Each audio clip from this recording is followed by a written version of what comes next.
يمثل المركز الاستشفائي الجامعي محمد السادس بطنجة الذي تم تدشينه قبل أيام من قبل الملك محمد السادس يمثل قطبا طبيا متميزا من الجيل الجديد يتميز بطابعه العصري من خلال هندسته وجودة العلاجات المقدمة، إضافة إلى إدماجه لتكنولوجيات متطورة واحترامه لمعايير الاستدامة البيئية. المركز الاستشفائي الجامعي محمد السادس بطنجة يجعل الحق في الولوج إلى الخدمات الصحية إحدى الركائز الأساسية لتعزيز قيم المواطنة الكريمة وتحقيق تنمية بشرية شاملة مستدامة ومندمجة. التقرير إيمان الهلالي.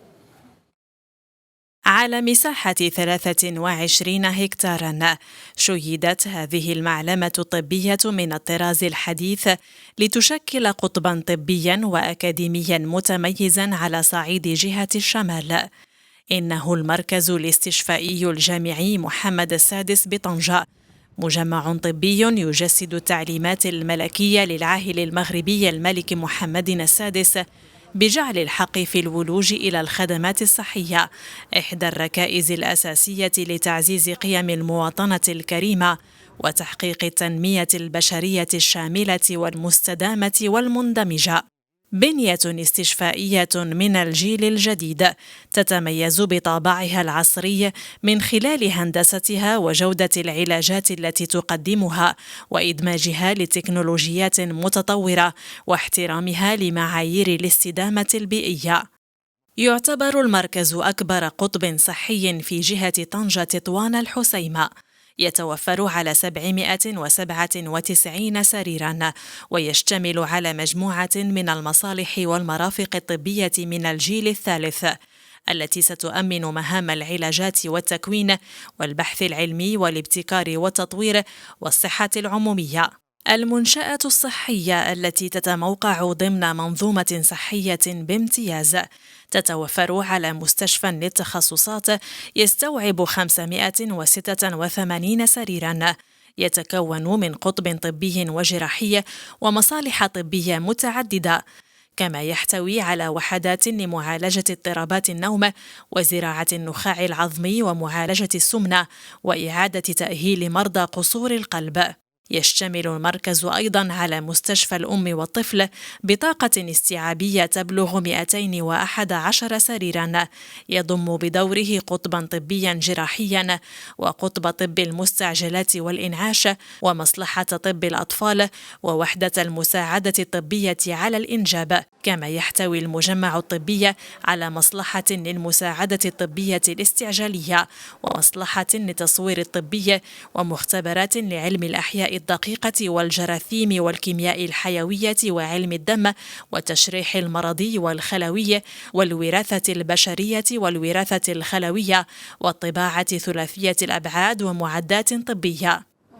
ويتوفر المركز أيضاً على جناح مركزي للعمليات الجراحية من 31 قاعة مجهز بمعدات وتجهيزات من الجيل الجديد وبنظام تسييري معلوماتي بالكامل، كما يحتوي على صيدلية استشفائية مركزية يعتمد تدبيرها على نظام معلوماتي مندمج، بالإضافة إلى فضاءات للتنشيط العلمي البيداغوجي والتكوين وقاعة كبيرة للمؤتمرات ومهبط لطائرات الهليكوبتر ومرافق تقنية وإدارية.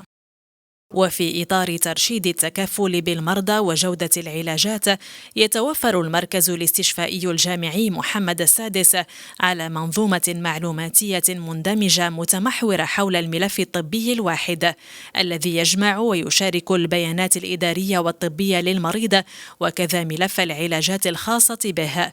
وتشكل هذه الآلية المتوفرة بمؤسسات الرعاية الطبية الأساسية رافعة لإصلاح المنظومة الصحية الوطنية، حيث تسمح لمهنيي الصحة بالولوج في أي وقت للبيانات الطبية للمريض باستعمال بطاقة أو سوار إلكتروني يتم تسليمه للمريض، وذلك بهدف تسريع التكفل الطبي وتحسين النجاعة. إلى جانب ذلك يوفر المركز خدمة البحث العلمي، حيث سيتم إنجاز الأبحاث في مجال الطب والتمريض والتقنيات الصحية.